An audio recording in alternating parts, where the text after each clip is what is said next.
ಬೆಂಗಳೂರಿನ ಆಸ್ಪತ್ರೆಯೊಂದರಲ್ಲಿ ಸೈಕೋ ಸಿಬ್ಬಂದಿಯೊಬ್ಬ ಮಹಿಳಾ ನರ್ಸ್ಗಳ ಖಲ್ಸಿಗೆ ವಿಡಿಯೋ ಮಾಡ್ತಾ ಇದ್ದ ಘಟನೆ ಬೆಳಕಿಗೆ ಬಂದಿದೆ.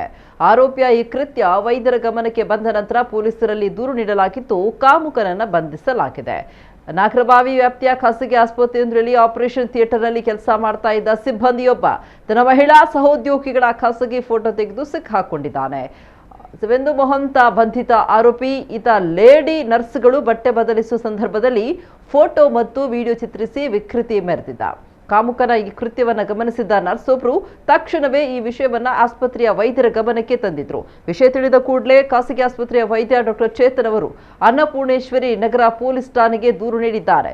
ಪೊಲೀಸರು ಪ್ರಕರಣ ದಾಖಲಿಸಿ ತನಿಖೆ ನಡೆಸಿದಾಗ ಆರೋಪಿ ಶಿವೆಂದು ಮೊಹಂತ ಕಳೆದ 1 ವರ್ಷದಿಂದ ಅದೇ ಖಾಸಗಿ ಆಸ್ಪತ್ರೆಯ ಆಪರೇಷನ್ ಥಿಯೇಟರ್ನಲ್ಲಿ ಕೆಲಸ ಮಾಡ್ತಾ ಇದ್ದ ಅಂತ ತಿಳಿದು ಬಂದಿದೆ. ಅದಲ್ಲದೆ ಆರೋಪಿಯ ಮೊಬೈಲ್ ಪರಿಶೀಲನೆ ವೇಳೆ ಮಹಿಳಾ ಸಹೋದ್ಯೋಗಿಗಳ ಖಾಸಗಿ ಫೋಟೋ ಮತ್ತು ವಿಡಿಯೋಗಳು ಪತ್ತೆಯಾಗಿವೆ ಎನ್ನಲಾಗಿದೆ.